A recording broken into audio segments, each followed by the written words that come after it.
ये साप्ताहिक बाइबल का उपदेश Plainfield Christian science church independent से है, जो प्लेनफील्ड, न्यू जर्सी, अमेरिका में है। अधिक जानकारी के लिए कृपया हमारी वेबसाइट पर जाएं www.plainfieldcs.com। आपके अध्ययन के लिए ये पाठ रविवार 5 मार्च 2023 के लिए है। विषय: आदमी, स्वर्णपथ, भजन संहिता। क्या ही धन्य है वो जिसका सहायक याकूब का ईश्वर है। उत्तरदायी अध्ययन। मत्ती: मांगो तो तुम्हें दिया जाएगा, ढूंढो तो पाओगे, खटखटाओ तो तुम्हारे लिए खोला जाएगा। क्योंकि जो कोई मांगता है उसे मिलता है, और जो ढूंढता है वो पाता है, और जो खटखटाता है उसके लिए खोला जाएगा। तुम में से ऐसा कौन सा मनुष्य है कि यदि उसका पुत्र उससे रोटी मांगे तो वो उसे पत्थर दे, वो मछली मांगे तो वो उसे सांप दे। सो जब तुम बुरे होकर अपने बच्चों को अच्छी वस्तुएं देना जानते हो, तो तुम्हारा स्वर्गीय पिता अपने मांगने वालों को अच्छी वस्तुएं क्यों न देगा। इस कारण जो कुछ तुम चाहते हो कि मनुष्य तुम्हारे साथ करें, तुम भी उनके साथ वैसा ही करो, क्योंकि व्यवस्था और भविष्य अद्विकताओं की शिक्षा यही है। पाठ उपदेश बाइबल में से उत्पत्ति। आदि में परमेश ने आकाश और पृथ्वी की सृष्टि की। फिर परमेश्वर ने कहा, हम मनुष्य को अपने स्वरूप के अनुसार अपनी समानता में बनाएं, और वह समुद्र की मछलियों और आकाश के पक्षियों, घरेलू पशुओं और सारे पृथ्वी पर और सब रेंगने वाले जंतुओं पर जो पृथ्वी पर रेंगते हैं अधिकार रखें। तब परमेश्वर ने मनुष्य को अपने स्वरूप के अनुसार उत्पन्न किया, अपने ही स्वरूप के अनुसार परमेश्वर ने उसको उत्पन्न किया, नर और नारी करके उसने मनुष्य की सृष्टि की। और परमेश्वर ने उनको आशीष दी और उनसे कहा, फूलो फलो और पृथ्वी में भर जाओ और उसको अपने वश में कर लो, और समंदर की मछलियों और आकाश के पक्षियों और पृथ्वी पर रेंगने वाले सब जंतुओं पर अधिकार रखो। तब परमेश्वर ने जो कुछ बनाया था सबको देखा तो क्या देखा कि वो बहुत ही अच्छा है। भजन संहिता। हे यहोवा हमारे प्रभु, तेरा नाम पृथ्वी पर क्या ही प्रतापमय है। तूने अपना विभाव स्वर्ग पर दिखाया है। जब मैं आकाश को जो तेरे हाथों का कार्य है और चंद्रमा और तरागन को जो तूने नियुक्त किए हैं देखता हूँ, तो फिर मनुष्य क्या है कि तू उसका स्मरण रखे, और आदमी क्या है कि तू उसकी सुधि ले। क्योंकि तूने उसको परमेश्वर से थोड़ा ही कम बनाया है, और महिमा और प्रताप का मुकुट उसके सर पर रखा है। तूने उसे अपने हाथों के कार्यों पर प्रभुता दी है। तूने उसके पांव तले सब कर दिया है। भजन संहिता। क्या ही धन्य है हर एक जो यहोवा का भय मानता है और उसके मार्गों पर चलता है। तू अपनी कमाई को निश्चय खाने पाएगा, तू धन्य होगा और तेरा भला होगा। सुन, जो पुरुष यहोवा का भय मानता हो वो ऐसी ही आशीष पाएगा। तमैथियस। संतोष साथ बती बड़ी कमाई है, क्योंकि ना हम जगत में कुछ लाए और ना कुछ ले जा सकते हैं, और यदि हमारे पास खाने और पहनने को है तो इन्हीं पर संतोष करना चाहिए। यूहन्ना। यीशु ने कहा, यूहन्ना, तुम्हारा आनंद कोई तुमसे छीन ना लेगा, क्योंकि पिता तो आप ही तुमसे प्रीति रखता है, इसलिए कि तुमने मुझसे प्रीति रखी है, और ये भी प्रतीति की है कि मैं पिता की ओर से निकला हूँ। देखो, वो घड़ी आती है, वरुण आ पहुंची है, कि तुम तितर बितर होकर अपना अपना मार्ग लोगे और मुझे अकेला छोड़ दोगे। तो भी मैं अकेला नहीं, क्योंकि पिता मेरे साथ है। मैंने ये बातें तुमसे इसलिए कही हैं कि तुम्हें मुझ में शांति मिले। संसार में तुम्हें क्लेश होता है, परंतु ढारस बांधो, मैंने संसार को जीत लिया है। यूहन्ना। यीशु ने ये बातें कहीं और अपनी आंखें आकाश की ओर उठाकर कहा, हे पिता, वो घड़ी आ पहुंची, अपने पुत्र की महिमा कर कि पुत्र भी तेरी महिमा करे, क्योंकि तूने उसको सब पुरानियों पर अधिकार दिया कि जिन्हें तूने उसको दिया है उन सबको वो अनंत जीवन दे। और अनंत जीवन ये है, वो तुझ अद्वितीय सच्चे परमेश्वर को और यीशु मसीह को जिसे तूने भेजा है जाने। प्रेरितों के काम। लुस्त्रा में एक मनुष्य बैठा था। वो जन्म ही से लंगड़ा था और कभी न चला था। वो पौलुस को बातें करते सुन रहा था और इसने उसकी ओर टिकटिकी लगाकर देखा कि इसको ठीक हो जाने का विश्वास है, और ऊंचे शब्द से कहा, अपने पांव के बल सीधा खड़ा हो। तब वो उछलकर चलने फिरने लगा। लोगों ने पौलुस का ये काम देखकर लुकानिया की भाषा में ऊंचे शब्द से ये कहा, देवता हमारे पास उतर आए हैं। और उन्होंने बरनबास को जियुस और पौलुस को हरमेस कहा, क्योंकि वो बातें करने में मुख्य था। और जियुस के उस मंदिर का पुजारी जो उसके नगर के सामने था, बैल और फूलों के हार फाटकों पर लाकर लोगों के साथ बलिदान करना चाहता था। परंतु बरनबास और पौलुस प्रेरितों ने जब सुना तो अपने कपड़े फाड़े और भीड़ में लपक गए और पुकार कर कहने लगे, हे लोगों, तुम क्या करते हो? हम भी तो तुम्हारे समान दुख सुख भोगी मनुष्य ही हैं, और तुम्हें सुसमाचार सुनाते हैं कि तुम इन व्यर्थ वास्तुओं से अलग होकर जीवित परमेश्वर की ओर फिरो, जिसने स्वर्ग और पृथ्वी और समंदर और जो कुछ उनमें है बनाया। उसने बीते समूहों में सब जातियों को अपने अपने मार्गों में चलने दिया। तभी उसने अपने आप को बेगुनाह न छोड़ा, किंतु वो भलाई करता रहा और आकाश से वर्षा और फलवंत ऋतु देकर तुम्हारे मन को भोजन और आनंद से भरता रहा। पतरस। सबके सब एक मन और कृपा में और भाईचारे की प्रीति रखने वाले और करुणा में और नम्र बनो।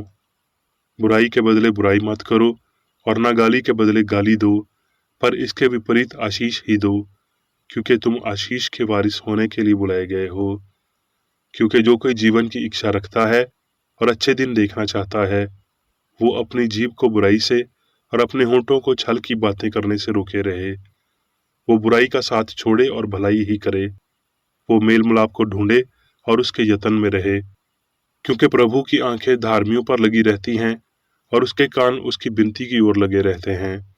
मसीह को प्रभु जानकर अपने अपने मन में पवित्र समझो, और जो कोई तुमसे तुम्हारी आशा के विषय में पूछे तो उसे उत्तर देने के लिए सर्वदा तैयार रहो, पर नम्रता और भय के साथ। रोमियो। सो परमेश्वर जो आशा का दाता है तुम्हें विश्वास करने में सब प्रकार के आनंद और शांति से परिपूर्ण करे, कि पवित्र आत्मा की समर्थ से तुम्हारी आशा बढ़ती जाए। याकूब। देखो, हम धीरज धारने वालों को धन्य कहते हैं। अब मैं मेरी बेकरेडी द्वारा क्रिश्चियन साइंस की किताब विज्ञान और स्वस्थ शास्त्रों की कुंजी के साथ के साहस संबंधी अंश पढ़ूंगा। विज्ञान और स्वस्थ। मनुष्य ईश्वर के अस्तित्व की अभिव्यक्ति है। ईश्वर सभी चीजों का उसकी अपनी समानता पर पक्षपात करता है। जीवन अस्तित्व में परिलक्षित होता है, सत्यता में सत्य, अच्छाई में ईश्वर, जो अपनी शांति और सत्यायत प्रदान करता है। मनुष्य उसकी समानता में बना। उसके पास सभी कुछ पृथ्वी पर परमेश्वर के प्रभुत्व को दर्शाता है। भगवान के साथ विश्वास और शाश्वत के रूप में पुरुष और महिला हमेशा के लिए अनंत पिता माता भगवान की महिमा में परिलक्षित होते हैं। आदमी भौतिक नहीं है, वो मस्तिष्क, रक्त, हड्डियों और अन्य तत्वों से नहीं बना। पवित्र शास्त्र हमें सूचित करता है कि मनुष्य परमेश्वर की छवि और समानता में बना है। आत्मा की समानता आत्मा के विपरीत नहीं हो सकती। मनुष्य आध्यात्मिक और परिपूर्ण है, और आध्यात्मिक और परिपूर्ण होने के कारण उसे इसी तरह से क्रिश्चियन साइंस में समझना चाहिए। पदार्थ इस शाश्वत तथ्य को नहीं बदल सकता कि मनुष्य का अस्तित्व इसलिए है क्योंकि ईश्वर का अस्तित्व है। यीशु ने कभी नहीं सिखाया कि दवाइयाँ, भोजन, हवा और व्यायाम एक आदमी को स्वस्थ बना सकते हैं या वो मानव जीवन को नष्ट कर सकते हैं। ना ही उसने अपने अभ्यास से इन त्रुटियों का वर्णन किया। उन्होंने मन के प्रति सिद्ध का उल्लेख किया, सामग्री के लिए नहीं, और कभी भी ईश्वर के वाक्य को प्रभावित करने की कोशिश नहीं की, जिसने पाप, बीमारी और मृत्यु की ईश्वर की निंदा को सील कर दिया। ये अज्ञानता और असत्य विश्वास है, वास्तविक वास्तुओं पर आधारित है, जो आध्यात्मिक सुंदरता और अच्छाई को छुपाते हैं। इसे समझते हुए पौलुस ने कहा, न मृत्यु, न जीवन, न स्वर्गदूत, न प्राधानताएं, न वर्तमान, न भविष्य, न समर्थ, न ऊंचाई, न गहराई और न कोई और सृष्टि हमें परमेश्वर के प्रेम से अलग कर सकेगी। ये क्रिश्चियन साइंस का सिद्धांत है। उस दिव्य प्रेम को उसकी अभिव्यक्ति या वास्तव से वंचित नहीं किया जा सकता, कि आनंद दुख में नहीं बदल सकता, क्योंकि दुख आनंद का स्वामी नहीं है, कि अच्छाई कभी बुराई पैदा नहीं कर सकती, कि पदार्थ कभी भी मन उत्पन्न नहीं कर सकता है, और ना ही जीवन का परिणाम मृत्यु है। पूर्ण पुरुष भगवान द्वारा शासित उसका सिद्धांत पाप रहित और शाश्वत है। सिद्धभाव इसके सिद्धांत द्वारा निर्मित होता है, इसके द्वारा नियंत्रित होता है और इसके साथ रहता है। ईश्वरीय सिद्धांत मनुष्य का जीवन है, इसलिए मनुष्य का सुख भौतिक इंद्रिय के अधीन नहीं है। सत्य त्रुटि से दुष्टि नहीं होता है। मनुष्य में सामंजस्य उतना ही सुंदर है जितना कि संगीत में, और कला प्राकृतिक असत्य है। खुशी आध्यात्मिक है, जो सत्य और प्रेम से पैदा होती है। यह निहेश व्यर्थ है, इसलिए ये खुशी अकेले मौजूद नहीं हो सकती, बल्कि सभी मानव जाति को इसे साझा करने की आवश्यकता है। क्रिश्चियन साइंस मनुष्य को भविष्यवाणियों में महारत हासिल करने के लिए आज्ञा देता है, दया के साथ घृणा करने के लिए, शुद्धता के साथ वासना को जीतने के लिए, दान के साथ बदला लेने के लिए, और ईमानदारी के साथ धोखे को दूर करने के लिए।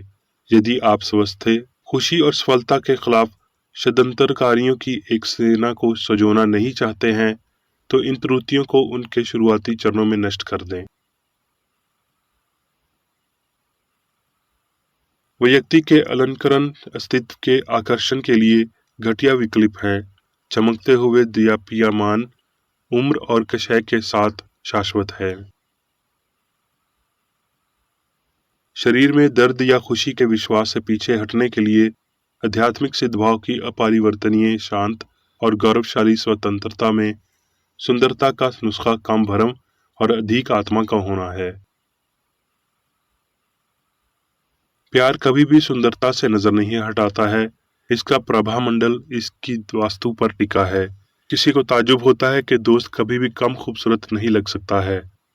परिपक्व वर्षों और बड़े पाथों के पुरुषों और महिलाओं को अंधेरे या निराशा में जाने की बजाय स्वस्थ और अमरता में परिपक्व होना चाहिए। अमर मन शरीर को अलौकिक ताजगी और निष्पक्षता के साथ खिलाता है, इसे विचारों की सुंदर छवियों के साथ आपूर्ति करता है और इंद्रियों के संकट को नष्ट करता है, जो प्रत्येक दिन कब्र के निकट लाते हैं। यदि हम पालने और कब्र के बीच दिखाई देने वाली चीजों से मनुष्य के बारे में अपनी सारी धारणाएं प्राप्त करते हैं, तो मनुष्य में सुख और अच्छाई का कोई ठिकाना नहीं होगा और कीड़े उसका मांस छीन लेंगे। लेकिन पौलुस लिखता है, जीवन की आत्मा की व्यवस्था ने मसीह यीशु में मुझे पाप की और मृत्यु की व्यवस्था से स्वतंत्र कर दिया।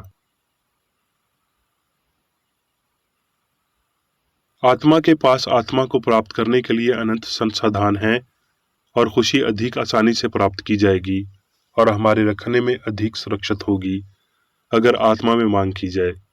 अकेले उच्च आनंद अमर आदमी के क्रोध को संतुष्ट कर सकते हैं। हम व्यक्तिगत समझदारी की सीमा के भीतर खुशी का संचार नहीं कर सकते। इंद्रियां वास्तविक आनंद नहीं देती हैं। मानव के हित में अच्छाई बुराई पर अध्यात्म और पुष्प प्राधिपति होना चाहिए, परंतु सुख कभी नहीं जीता जाएगा। इस खगोलीय स्थिति की प्राप्ति हमारे पूर्व जन्म को कम करेगी, अपराध को कम करेगी और महत्वाकांक्षा को उच्च लक्ष्य देगी। पाप की हर घाटी को ऊंचा किया जाना चाहिए और स्वार्थ के हर पहाड़ को नीचे लाया जाना चाहिए, ताकि विज्ञान में हमारे भगवान का राजमार्ग तैयार हो सके।